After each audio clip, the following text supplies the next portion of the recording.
Bonjour les amis, il est temps pour le panel de l'école du sabbat de 3ABN. Nous étudions l'amour de Dieu et sa justice. Nous sommes dans la leçon numéro 5, la colère de l'amour divin. Si vous n'avez pas de leçon, nous vous invitons à vous rendre sur le site du panel de l'école du sabbat de 3ABN et là, sur l'onglet à droite, vous pouvez en obtenir une gratuitement ou vous pouvez visiter votre église adventiste du 7e jour. Rejoignez-nous dans cette étude hebdomadaire.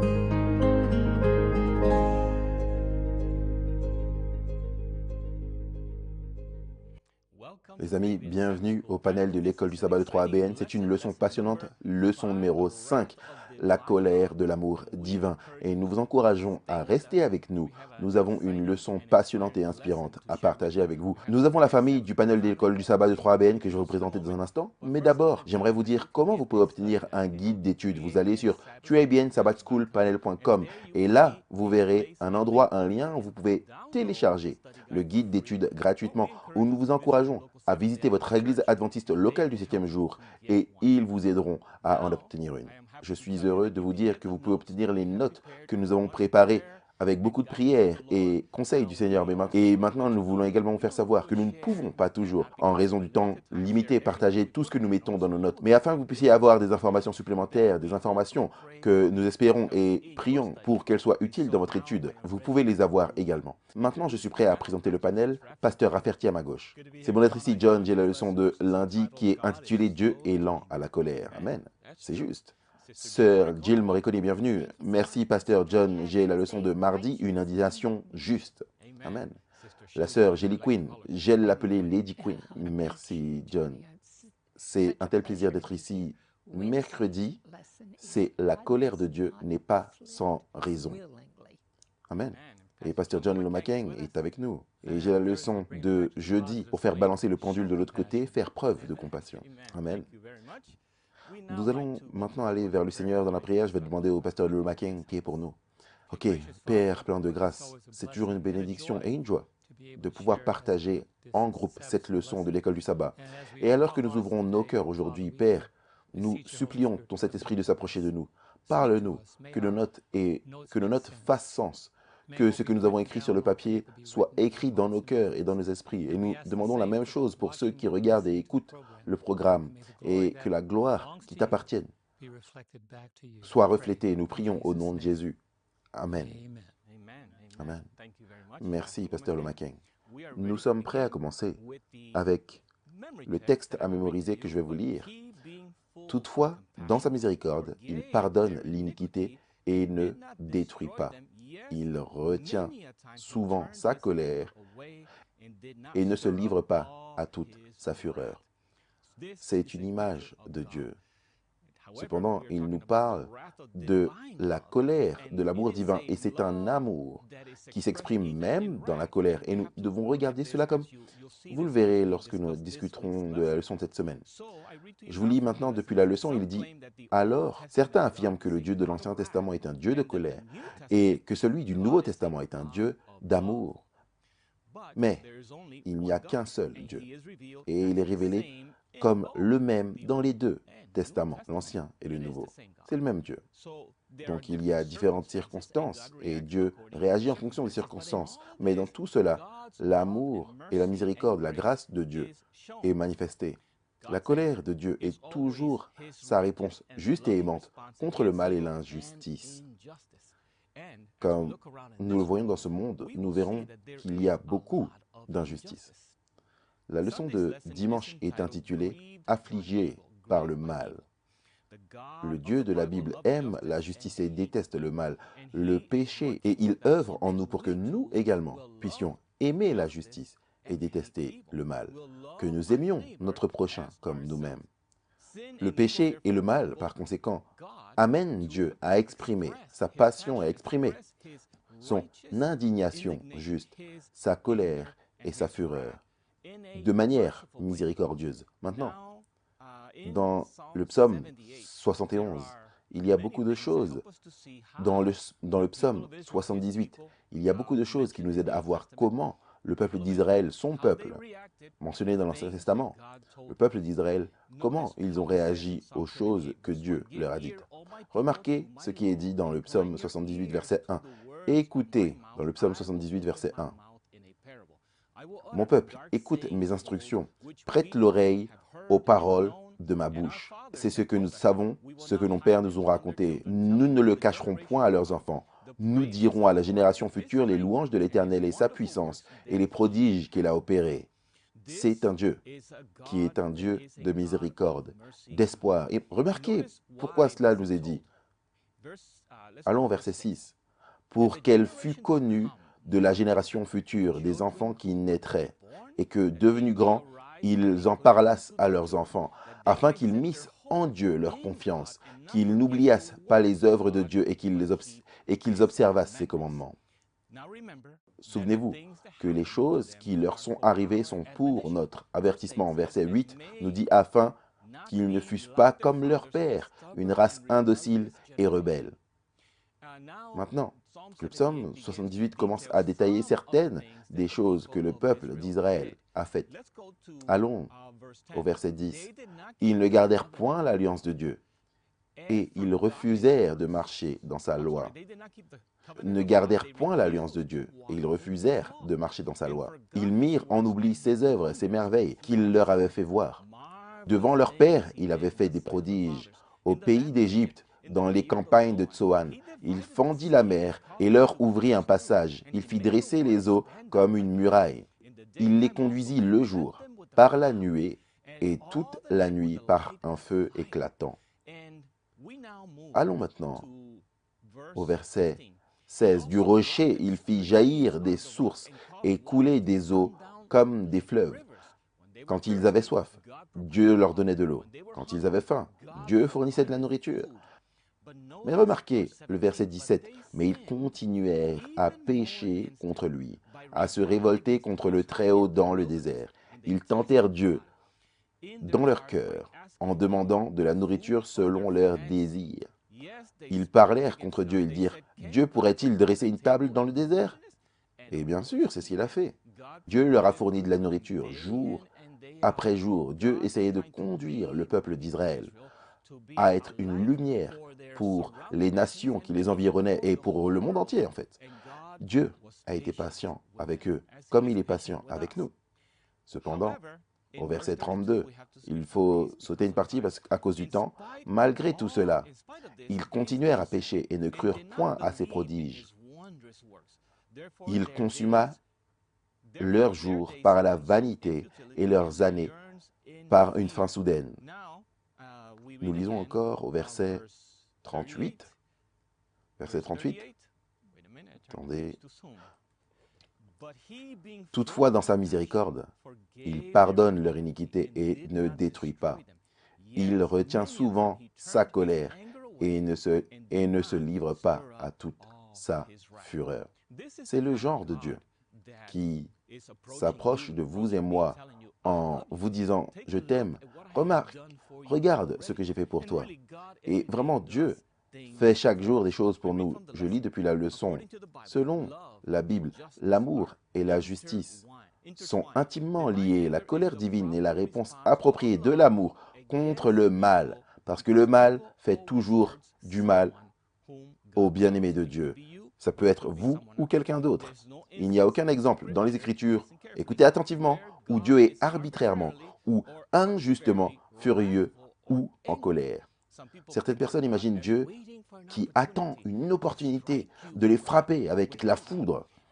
Et ils imaginent Dieu comme un Dieu qui attend juste le moment où vous allez faire une erreur afin qu'il puisse vous punir. Mais la Bible nous dit qu'il est un Dieu d'amour et qu'il veut vous faire du bien. Voilà pourquoi dans Psaume 34, comme je l'ai dit précédemment, goûtez et voyez comment Dieu est bon. C'est le Psaume 34, verset 8. J'avance maintenant à Ésaïe chapitre 9.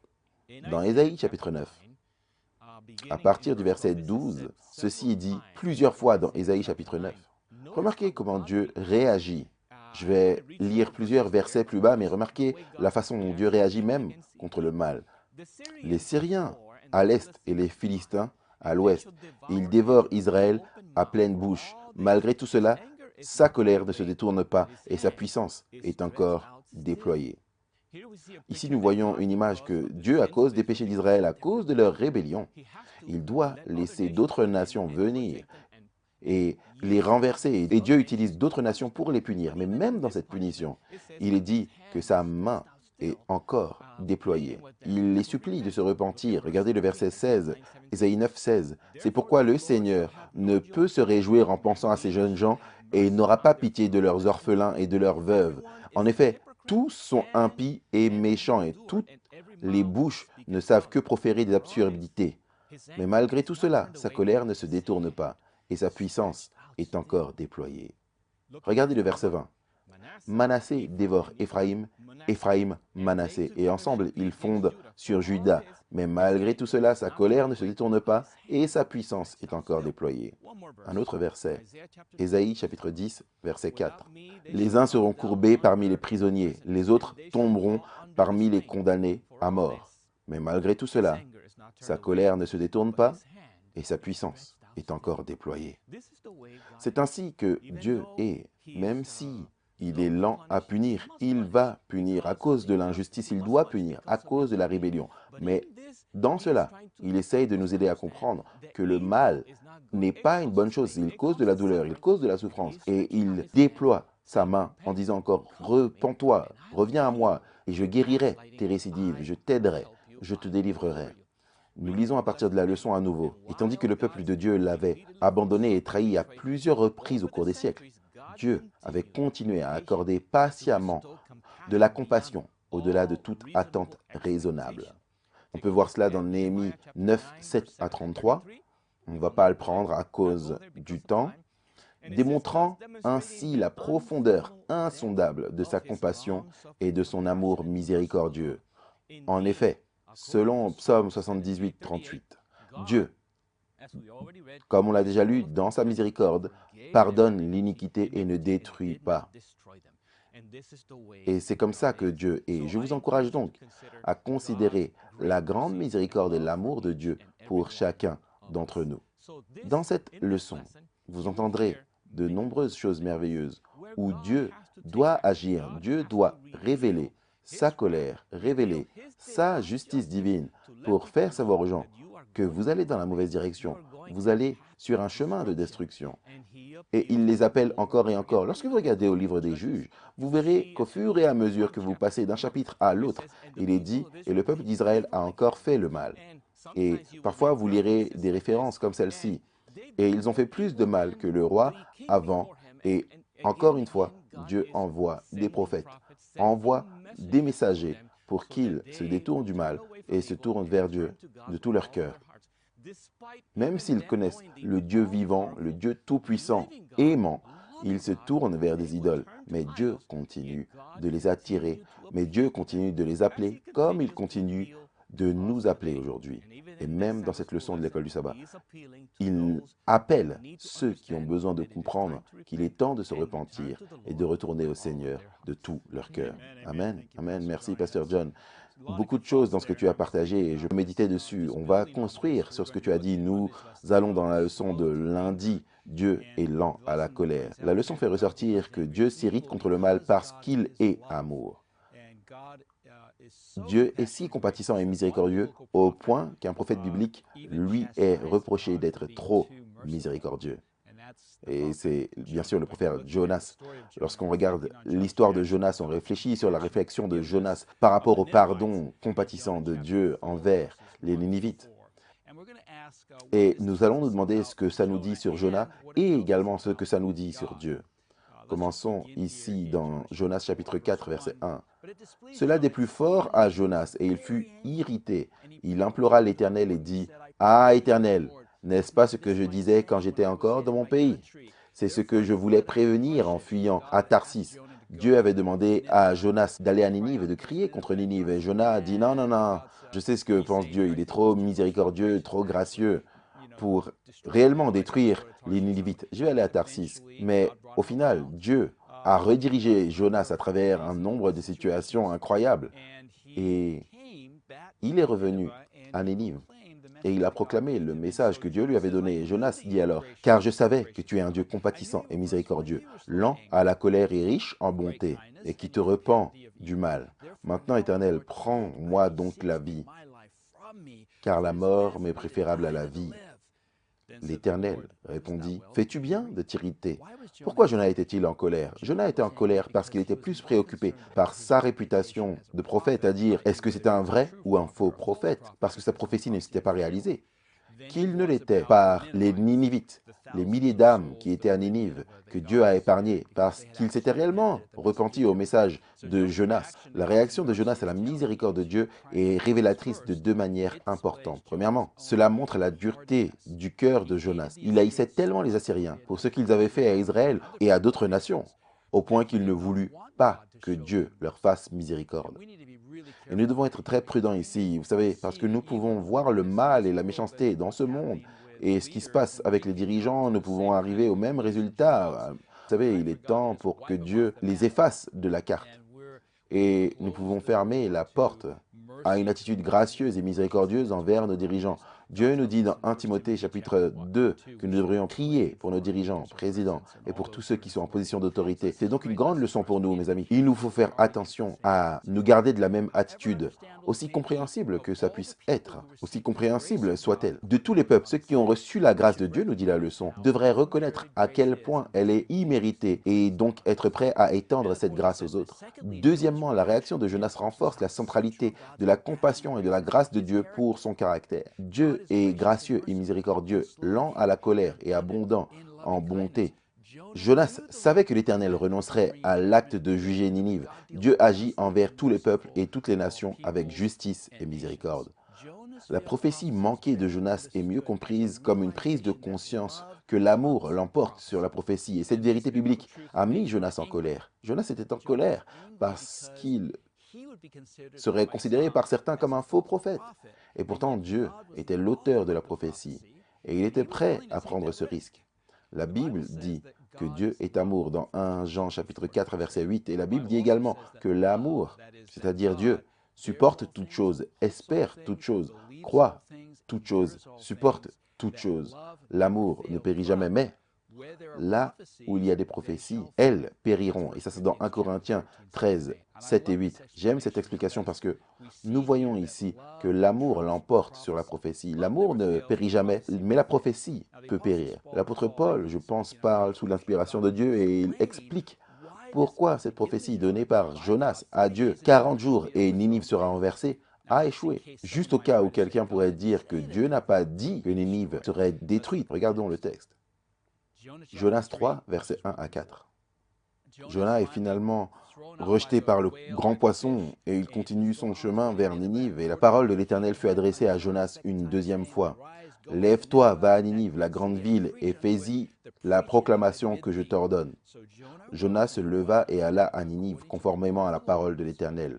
Donc la proclamation que je t'ordonnerai. Or, Ninive était une ville immense, il fallait 3 jours de marche pour en faire le tour. Jonas fit d'abord dans la ville une journée de marche et il proclamait. Voici ce que Dieu lui a ordonné de dire. C'est la proclamation. Dans 40 jours, Ninive sera détruite.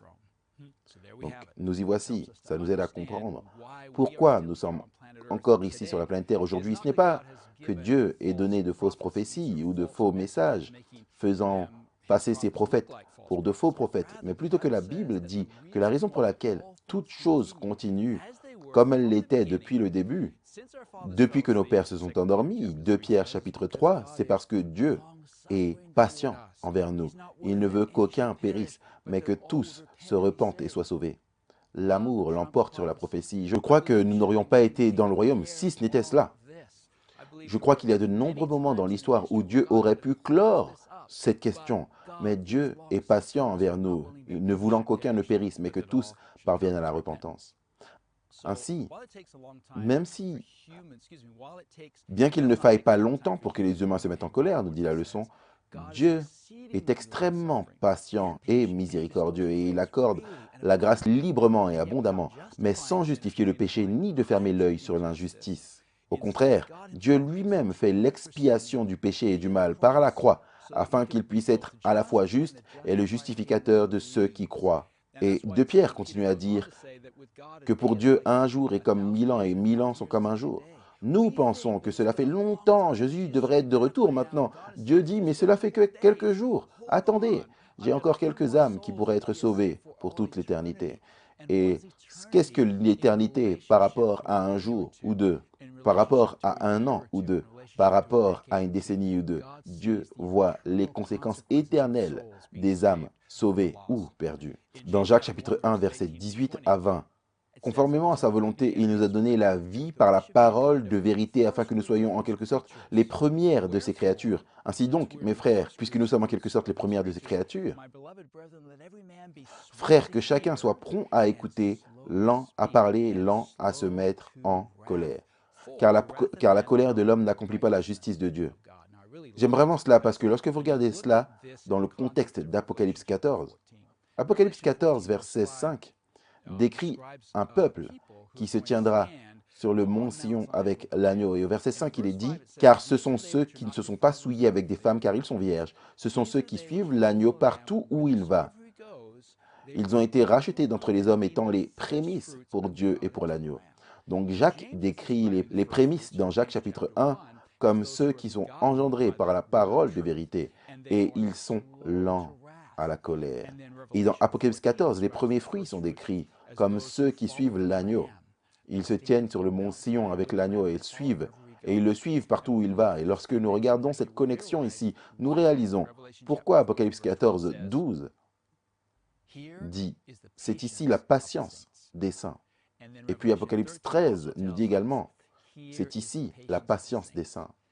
Ceux qui tuent par l'épée ne seront pas tués par l'épée. Ceux qui conduisent en captivité ne seront pas conduits en captivité. Ça va prendre un peu de patience. Nous luttons avec l'humanité. Avez-vous déjà manqué de montrer de la miséricorde ou de la grâce à quelqu'un qui vous a fait du tort? Peut-être pas dans vos actions, mais même dans vos pensées. Comment pouvez-vous vous souvenir au mieux de ce que Dieu a fait pour vous afin que vous deveniez plus gracieux envers les autres en réponse à l'abondante grâce de Dieu envers vous? Nous devons nous concentrer sur la grâce de Dieu envers nous. Nous devons reconnaître et nous rappeler à quel point Dieu a été gracieux envers nous et nous pouvons alors être gracieux envers les autres en retour. Vous savez, David avait une période difficile avec Saül. Saül essayait de le tuer et David a eu cette opportunité dans cette grotte. Mais David s'est souvenu de la grâce de Dieu envers lui et il a empêché ces hommes de faire du mal à Saul. Job a riposté alors que ses amis lui donnaient toutes sortes de difficultés et d'épreuves. C'était peut-être plus dur de les gérer eux que toutes les autres choses qui lui sont arrivées. Il a repoussé, mais finalement, Job a prié pour ses misérables consolateurs et ses amis. Qu'en est-il de Joseph avec ses frères? Avant même que ses frères ne soient venus en Égypte, Joseph leur avait déjà pardonné. Il dit que Dieu m'a fait oublier tous mes problèmes et tout ce qui m'est arrivé dans la maison de mon père. C'est pourquoi il a appelé son premier fils Manassé, ce qui signifie remettre ou faire oublier. Et puis nous avons Jésus sur la croix. Il est mort pour tous. Les pharisiens, les scribes l'ont ridiculisé jusqu'à la fin, même certains soldats romains. Et il dit pourtant, « Père, pardonne-leur, car ils ne savent pas ce qu'ils font. » Et quand nous regardons l'amour de Dieu, nous regardons la justice de Dieu, quand on prend cette photo, elle touche notre cœur d'une manière et elle nous donne le pouvoir divin et la grâce de faire ces choses que nous ne pouvons pas faire pour nous-mêmes. Que la grâce de Dieu touche votre cœur aujourd'hui. Amen. Amen. Quelle bénédiction ça a été jusqu'à présent. Nous vous encourageons à rester avec nous. Nous allons faire une courte pause et serons de retour dans un instant. Bonjour, je suis Greg Morricone.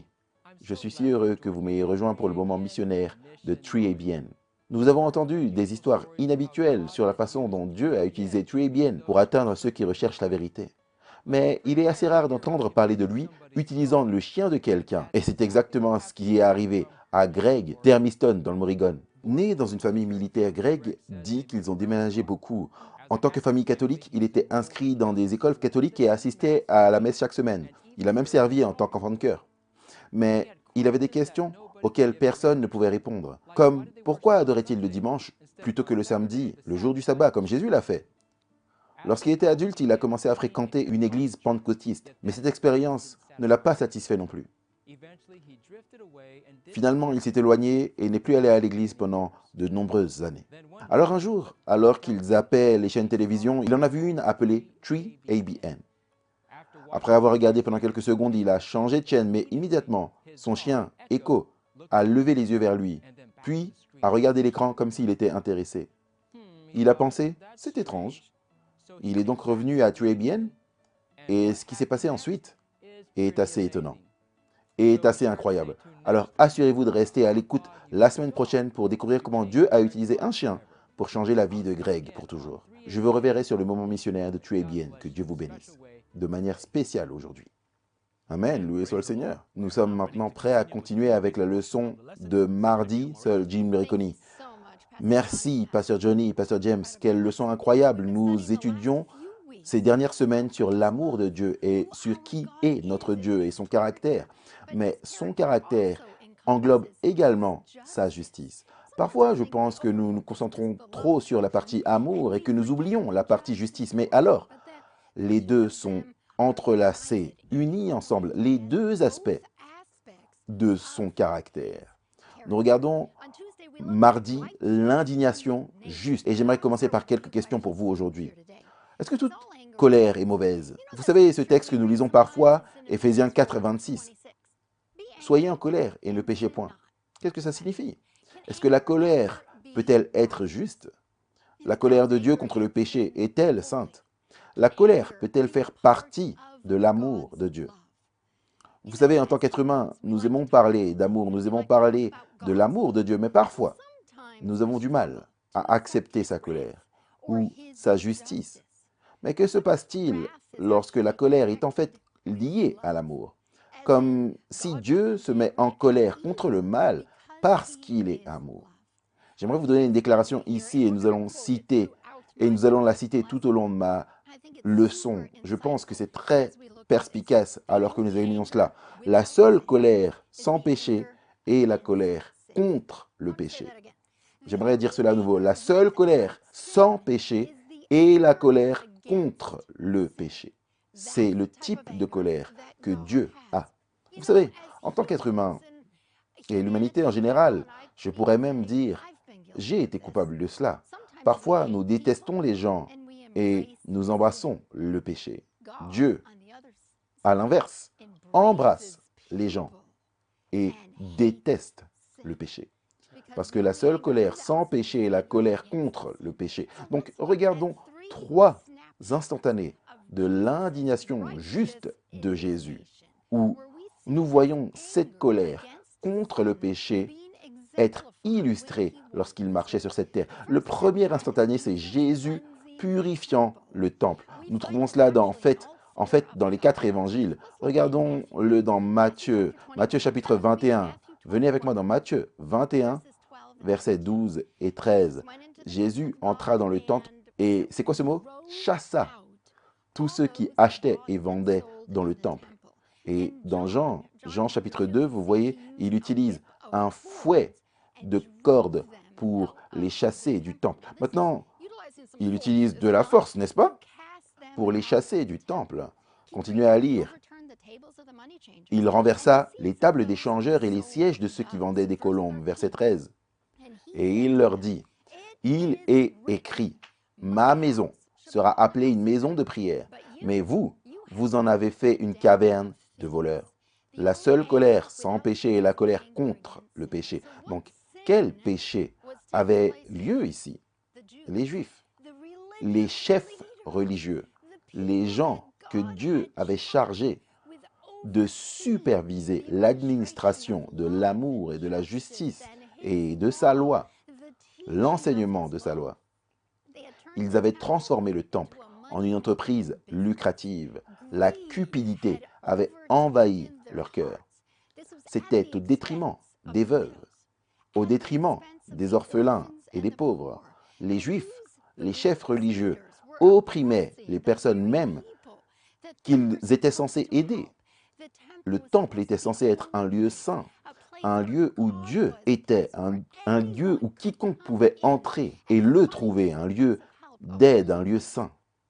À la place, l'injustice, l'oppression, la cupidité et le péché se déroulaient dans l'enceinte de l'Église où les gens étaient censés se rassembler pour Dieu. Pourquoi Jésus était-il en colère? Parce que l'amour, c'est la propriété. Je te garderai pour moi à tout prix. Vous voyez, Dieu veut une relation exclusive avec vous et moi. Qu'il n'y ait rien entre nous et Jésus. Ils étaient censés être dans le temple pour adorer, pour enseigner la loi de Dieu, pour partager l'amour et la justice. Mais au lieu de cela, ils adoraient les idoles de l'argent, les idoles de la cupidité, les idoles de la popularité ou de l'orgueil. Au lieu de cela, ces idoles étaient entrées dans le temple et Dieu dit, « L'amour est propriété, je ne peux pas avoir ces choses dans ma maison. » Nous devons enlever tout ça. Instantané numéro 2, nous allons au livre de Marc. Venez avec moi dans Marc chapitre 10. Instantané numéro 2, c'est Jésus qui protège les enfants. Maintenant, on appelle souvent cette histoire Jésus qui bénit les enfants. Nous trouvons cela dans 3 des 4 évangiles, Matthieu, Marc, Luc. Tous parlent de cette expérience. Mais je l'appelle Jésus qui protège les enfants et vous verrez pourquoi. Marc 10, 13. On lui amena des petits-enfants afin qu'il les touchât. L'évangile de Matthieu dit qu'il puisse leur imposer les mains et prier pour eux. Mais les disciples reprirent ceux qui les amenaient. Marc, dans son évangile, montre que Jésus était souvent critiqué pour s'associer au mauvais type de personnes. Les marginalisés, les collecteurs d'impôts, les pécheurs, les femmes, dans ce cas, les enfants.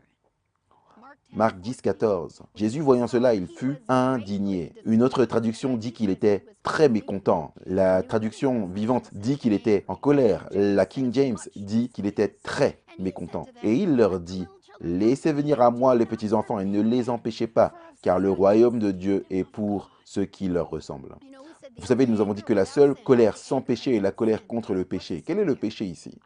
Je ne peux pas lire les motivations et les cœurs des disciples, mais peut-être qu'ils se souciaient du statut, ou du pouvoir, ou de l'orgueil, ou l'égoïsme. Ils essayaient de garder Jésus dans son emploi du temps. Ces gens ne sont pas importants. Les petits-enfants ne sont pas importants. Pourquoi Jésus était-il en colère? Parce que l'amour protège. Voilà pourquoi Jésus protégeait les enfants. Dans ce cas, il dit, « Laissez les plus vulnérables de la société venir à moi, parce que je veux les bénir et être avec eux. » L'amour est aussi protection. Je vous protégerai du mal à tout prix.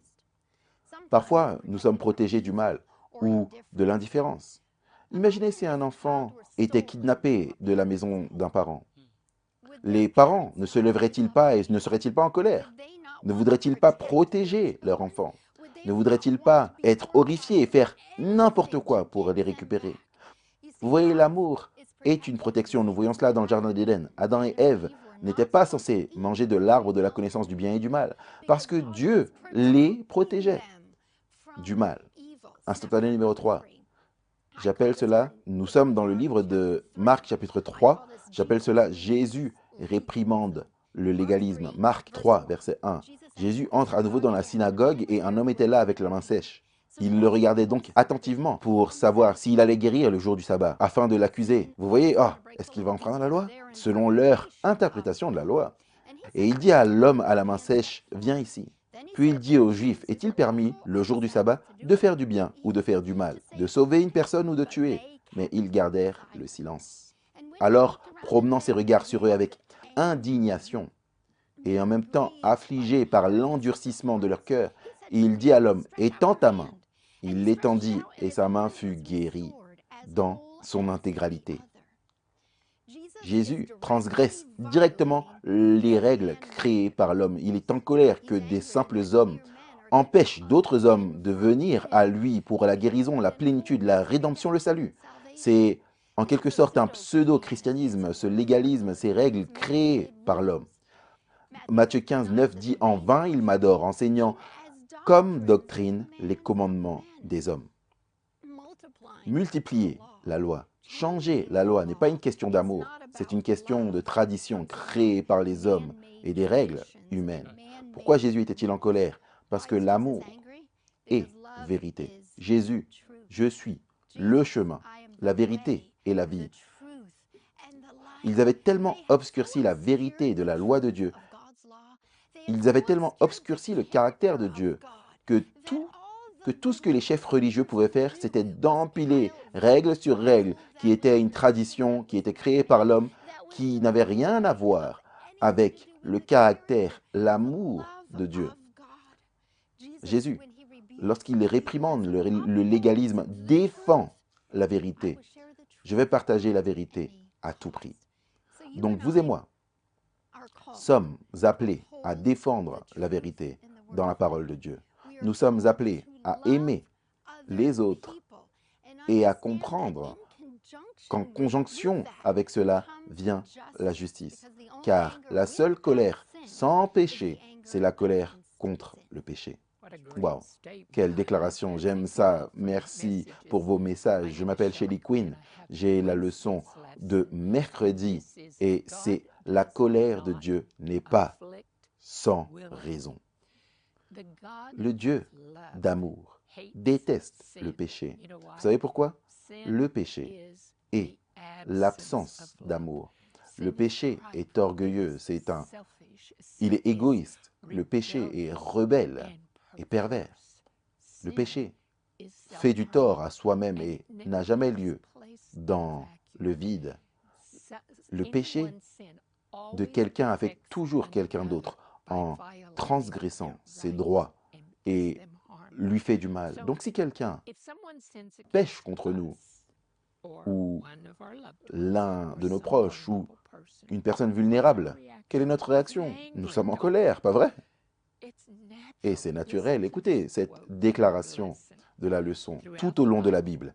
Dieu manifeste à plusieurs reprises sa passion à rendre justice aux opprimés et aux marginalisés, et son indignation correspondante contre les persécuteurs et les oppresseurs, c'est-à-dire ceux qui commettent ces péchés, les bourreaux. Voici la déclaration. S'il n'y avait pas de mal, Dieu ne se mettrait pas en colère. S'il n'y avait pas de mal, Dieu ne se mettrait pas en colère. Sa colère est seulement et toujours contre ce qui nuit à sa création. Fin de citation, n'est-ce pas une magnifique citation? Donc si quelqu'un pêche contre nous, ou un de nos êtres chers, ou une personne vulnérable, et que nous sommes témoins de cela, notre sens du fair play crie pour la justice, pas vrai? L'amour de Dieu exige la justice, et la justice exige le jugement. L'auteur des Lamentations, que la plupart des érudits pensent être Jérémie, est appelé le prophète qui pleure. Il a pleuré sur le jugement de Juda et sur la captivité babylonienne. Et dans Lamentation 3, 1, 12, il dit ce que le Seigneur a infligé au jour de sa colère ardente. C'est intéressant de noter que Dieu a envoyé à plusieurs reprises ses prophètes pour avertir le peuple que s'il ne se repentait pas, il allait retirer sa protection.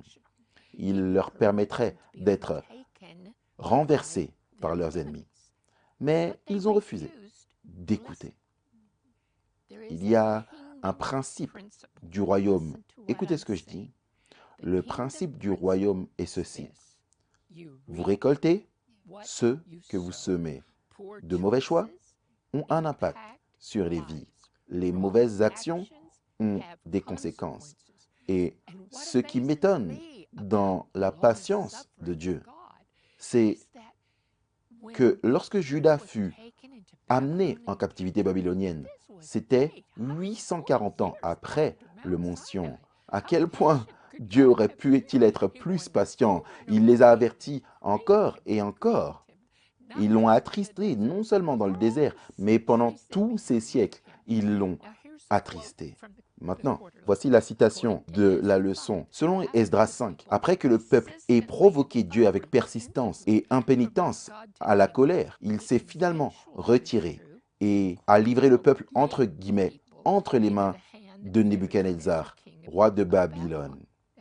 Ça, c'est dans Esdras 5, 12.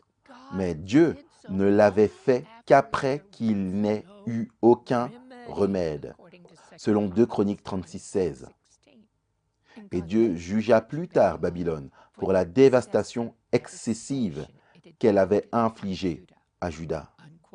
Fin de citation. Donc, le Seigneur a permis que son peuple aille en captivité comme un acte d'amour rédempteur. Il faisait cela pour qu'ils puissent apprendre et reconnaître et se tournent et se repentent. Et ce qui est intéressant dans Lamentation, au milieu de tous ces malheurs, éclatent soudainement des louanges alors que le prophète considère la grâce de Dieu. Lamentation 3, versets 22 et 23 nous dit les bontés, c'est-à-dire ces précèdes dont nous avons discuté, son amour, sa grâce. Les bontés de l'Éternel ne sont pas épuisées, ses compassions ne prennent pas fin. Elles se renouvellent chaque matin. Que ta fidélité est grande, il proclame. Et maintenant, descendez au verset 32 et 33. Mais quand il cause du chagrin, il fait preuve de compassion, tant sa bonté est grande. De fait, ce n'est pas de bon cœur qui l'humilie, qu'il cause du chagrin aux hommes. Qu'est-ce que ça signifie que ce n'est pas volontiers qu'il l'humilie? En hébreu, il est dit « il n'afflige pas de son cœur ». Ce n'est pas son but, ce n'est pas son désir de blesser son peuple. Son intention est de les conduire au salut. Vous savez, 2 Pierre 3, 9 nous dit que Dieu ne veut qu'aucun périsse, mais que tous parviennent à la repentance. Écoutez le cri du cœur de Dieu lorsque son peuple était en exil. Ézéchiel 33, 11. Il dit à Ézéchiel, « Dis-leur, car je suis vivant, dit l'Éternel Dieu. Je ne prends pas plaisir à la mort du méchant, mais à ce que le méchant se détourne de sa mauvaise voie et vive. » Puis il dit, « Détournez-vous, détournez-vous de vos mauvaises voies, car pourquoi péririez-vous, ô maison d'Israël ?» Le Dieu de l'Ancien Testament était lent à la colère, il était patient, il était aimant. Il ne prenait aucun plaisir à affliger son peuple, mais en tant que Dieu aimant, il les corrigeait en leur permettant de souffrir les conséquences de leurs propres actes, pas en tant que juge sévère. Vous savez, nous avons tous probablement été là quand un parent va punir, peut-être avec des châtiments corporels. Ça va faire plus de mal à moi qu'à toi. Et c'est exactement ce qui se passe avec Dieu. Écoutez, Ésaïe 63, verset 9. Dans toute leur détresse, il a souffert avec eux, et l'ange qui est devant lui les a sauvés, car c'est lui-même qui les a rachetés dans son amour et sa compassion, et constamment, par le passé, il les a soutenus et portés. Dieu est blessé lorsque nous rejetons son amour. Nous avons parlé de l'amour qui n'est pas partagé, qui blesse le cœur de Dieu. Mais cela blesse également le cœur de Dieu de vous voir blessé. Lorsque vous êtes affligé, il est affligé. Psaume 103, versets 13 et 14. Nous avons pensé à comment parfois Dieu nous conduit à souffrir les conséquences de nos actions comme un remède, et il utilise en quelque sorte ces conséquences comme le scalpel d'un chirurgien pour nous ramener à sa parole. Mais écoutez ce que le psaume 103, versets 13 et 14 nous dit. Comme un père a compassion de ses enfants, l'Éternel a compassion de ceux qui le craignent, qui le respectent, qui le révèrent. Car il sait de quoi nous sommes formés. Il se souvient que nous sommes poussière. Dieu n'est pas quelqu'un qui nous écrase comme un maître méchant. Il essaie de nous garder. J'ai vu une mère dans un magasin, elle avait environ 6 enfants. Ça allait de 8 ans jusqu'à nourrisson. Ils étaient amish et se conduisaient vraiment très bien. Mais c'était tellement incroyable de voir comment ces petits sont tous restés ensemble alors qu'elles traversaient les allées du magasin. C'est ce que Dieu essaye de faire. Il essaye de nous apprendre à rester près de lui pour la protection. Osée 11, verset 4 nous dit, « Je les ai attirés avec des cordes, avec des bandages d'amour, et j'étais pour eux comme ceux qui enlèvent le joug de leur cou. Je me suis penché et je les ai nourris. » Jérémie 31, verset 20. Éphraïm faisait référence aux 10 tribus du royaume du Nord. Éphraïm, mon cher fils, est-il un enfant agréable? Car même si j'ai parlé contre lui, je me souviendrai sincèrement de lui. C'est pourquoi c'est Dieu. Mon cœur soupire après lui. J'aurai certainement pitié de lui, dit l'Éternel. Dieu aura pitié de toi. Il soupire après toi. Il ne t'afflige pas volontiers. Il veut que tu te tournes vers lui. Amen. Merci à tous de m'avoir donné toutes les pépites dont j'ai besoin pour le dernier jour ici. C'est toujours agréable d'être à la fin. J'entends ce que je dois laisser de côté et inclure. Mon jour, c'est faire preuve de compassion. Nous avons parlé de l'amour, de la colère, de l'indignation. Et montrer de la compassion est important, couronne tout ce que nous avons vu jusqu'à présent.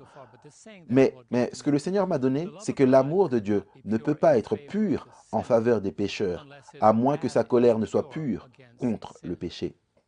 Il doit y avoir un contraste. L'amour pur ne peut exister en dehors de la colère pure. Ça doit être collectif. Vous savez, pour que quelqu'un dise « Waouh, il m'a vraiment montré de la miséricorde », il aurait également fallu que cette personne puisse ne pas en témoigner du tout. Lorsqu'on a été arrêté et relâché par un officier de police, on reprend la route vraiment très calmement parce qu'on comprend ce qui aurait pu se passer à ce moment-là. Et dans cette situation, donc faire preuve de compassion est quelque chose que la leçon révèle comme étant en contraste avec la compréhension et parfois la mauvaise compréhension de la colère de Dieu. Alors laissez-moi vous expliquer quelques points ici. La colère de Dieu est la colère de Dieu juste et le jugement juste de Dieu contre le péché. Vous savez, les gens blâment parfois Dieu. Dieu a pris mon enfant, Dieu a pris ma mère. Pourquoi Dieu n'arrête-t-il pas cela? S'il est vraiment Dieu, pourquoi n'empêche-t-il pas le mal? Eh bien, nous vivons dans un environnement mauvais. Donc, il prépare vraiment un environnement où il n'y aura plus de péché, plus de souffrance, plus de chagrin, plus de pleurs, plus de douleur. Donc, il y aura le même Dieu, mais il n'y aura plus de besoin, car il n'y aura plus d'infection pour nous protéger contre l'impact de l'environnement dans lequel nous vivons actuellement. Mais en réponse au péché, qui est en accord avec le jugement de Dieu, l'amour de Dieu est en accord avec sa miséricorde. Gardez ces deux-là ensemble. L'un ne peut pas exister sans l'autre. Voici quelques passages. C'est pourquoi lorsque vous regarderez l'acte de Dieu dans l'éradication permanente du péché, Ézéchiel qui en parle d'une manière et Ésaïe en parle de manière harmonieuse. Ésaïe 28, 21 dans la version King James, parce que la version New King James laisse de côté un certain mot que je recherche. Car le Seigneur se lèvera comme au mont Périzim. Il sera en colère comme dans la vallée de Gibéon, afin qu'il accomplisse son œuvre étrange, et accomplisse son acte étrange. Remarquez, pourquoi est-ce qu'on l'appelle étrange? Parce que Dieu ne cherche pas quotidiennement des personnes sur lesquelles déverser sa colère. Il est patient, il est rempli de miséricorde et de grâce et de bonté et de compassion. Mais Dieu merci qu'il soit ainsi. Parce que sans quoi le panel serait vide si Dieu n'était pas miséricordieux envers nous. Voilà pourquoi David le psalmiste dit « Béni soit l'homme auquel Dieu n'impute pas son péché. Il ne nous a pas traités selon notre péché. » C'est le côté compatissant de Dieu. Mais ne vous méprenez pas, Dieu s'occupera du péché de manière complète et permanente. Ézéchiel 18 met la colère et la miséricorde de Dieu en perspective. Il dit « Je ne prends aucun plaisir à la mort de quiconque. » dit l'Éternel Dieu. Ainsi, retournez et vivez. Regardons donc le contexte de la colère. Numéro 1, une réaction au péché. La colère de Dieu est une réaction au péché, c'est-à-dire le rejet que Dieu a pour le péché. Il n'accepte pas le péché sous aucune de ses formes. Dans la moindre ou la plus grande, la colère de Dieu est une manière de souligner l'incompatibilité entre Dieu et le péché. Est-ce que vous avez compris ça? Si Dieu n'avait pas de colère, les gens pourraient dire, eh bien, peut-être que Dieu l'a permis. En fait, non, la colère de Dieu montre l'incompatibilité entre Dieu et le péché. Deuxièmement, La colère de Dieu est la conséquence du péché humain. La colère de Dieu est la conséquence de la méchanceté humaine. Dieu permet au péché de suivre son cours et d'apporter sa propre condamnation. Certaines personnes pourraient se dire, non, Dieu est impatient d'anéantir les pécheurs. Non, Dieu est impatient d'anéantir le péché. Ceux qui décident de rester dans le bâtiment où le péché existe recevront les mêmes conséquences. Ne vous y trompez pas. Matthieu dit, l'enfer est préparé pour le diable et ses anges. Et je dis toujours, je ne veux pas entrer dans cette fête par effraction. Dieu veut détruire le diable et ses anges. Pourquoi s'inscrire sur la liste des invités? Ça ne fait aucun sens. Troisièmement, la colère de Dieu est une action sainte. La colère de Dieu est une action sainte de jugement rétributif envers ceux qui méritent la condamnation éternelle. La nature d'Adam mérite la condamnation éternelle, pas les enfants de Dieu. Nous avons été affectés par la nature d'Adam. C'est pourquoi la rédemption de Dieu veut supprimer la nature d'Adam et nous donner sa nature sainte afin que nous puissions la développer en un caractère saint, une nature pure, la développer en un caractère saint. Quatrièmement, la colère de Dieu est une réponse du ciel. La colère de Dieu vient du ciel, de la nature essentielle de Dieu et de son existence. La Bible dit, la colère de Dieu est versée sans mélange dans la coupe de son indignation. Il n'y a pas de pitié contre le péché, car le péché ne mérite aucune miséricorde. Alors maintenant, la question c'est, comment ces textes nous empêchent-ils d'entrer dans la vengeance humaine? Maintenant, nous pouvons être assez vengeurs, je veux dire, on parle du narcissisme, ça c'est l'humanité d'un bout à l'autre, à des degrés divers, parce que parfois nous décidons que je dois rendre la pièce de sa monnaie à cette personne, mais je dois trouver un moyen de le faire pour qu'elle ne remonte pas jusqu'à moi. Ça c'est sournois, c'est méchant, c'est la nature humaine. Alors regardez ce que dit la Bible. Comment la Bible peut-elle nous protéger contre le fait d'être vengeur? Deutéronome 32, 35. La vengeance est à moi, et la rétribution m'appartient. Leur pied glissera au temps fixé. Laissez le temps de Dieu s'occuper de la situation. Car le jour de leur calamité est proche, et les choses à venir se hâtent sur eux. Alors, que pouvons-nous apprendre de la colère divine? La vengeance divine nous apprend à ne pas faire de la vengeance notre objectif. Je ne veux pas rendre la monnaie de sa pièce à Shelly. J'utilise ça comme un exemple. Mais vous savez quoi? Tous les gens qui font des choses contre les enfants de Dieu, la personne qui est la mieux à même de leur rendre la monnaie de leur pièce, c'est Dieu. Vous vous souvenez de l'image dans Apocalypse chapitre 6? Ô Seigneur, juste et saint, combien de temps faudra-t-il avant que tu venges notre sang sur ceux qui habitent sur la terre? Ils disent, Seigneur, tu aurais dû déjà faire quelque chose. La Bible dit, des robes blanches leur ont été données, et on leur a dit de se reposer pendant un moment, jusqu'à ce que leurs compagnons de service et leurs frères, qui devaient être tués comme eux l'ont été, soient accomplis. Et alors, l'acte étrange de Dieu, l'œuvre étrange de Dieu, éradiquera complètement et également rendra la monnaie de leur pièce à ceux qui ont été méchants envers les enfants de Dieu et qui méritent cela à juste titre. La vengeance divine donne également aux délinquants une opportunité de repentir et d'être sauvés. Les gens ne font pas cela. Ils disent, eh bien, je sais déjà ce qu'il a fait, je ne vais pas lui donner une chance de repentir. Parfois, si on n'est pas converti, on pourrait penser à des manières étranges de se venger des gens. Je sais, il y a certaines années, lorsque mon père est décédé, nous avons eu une situation où il y avait un homme dans notre famille qui essayait de prendre notre maison et je le détestais de manière si pure. J'ai pensé à lui un jour et j'ai été à une des réunions de pasteurs et j'ai demandé à un frère, Walter Person, qui est maintenant décédé, je lui ai dit, s'il te plaît, est-ce que tu peux prier pour moi? Je dois retirer cette haine de mon cœur. Elle me tuait. C'était juste un fardeau pour moi. Je l'ai donné au Seigneur. À partir de ce jour, j'ai dit, Seigneur, ce n'est plus mon problème. Si tu sauves cette personne, très bien, sans quoi, je suis OK avec tout ce que tu décides. La colère divine de Dieu nous enseigne que la vengeance divine ne se précipite pas pour juger et n'a pas soif de causer des blessures. Écoutez ceci, Proverbe 20, verset 22. Ne dites pas, je vais me venger du mal. Laissez le Seigneur, espère en l'Éternel, et il vous sauvera. Laissez le Seigneur gérer les circonstances qui parfois vous troublent parce que personne ne le fait mieux qu'il ne le fait. Romains 12, verset 21. Ne soyez pas vaincus par le mal, mais renversez le mal avec le bien.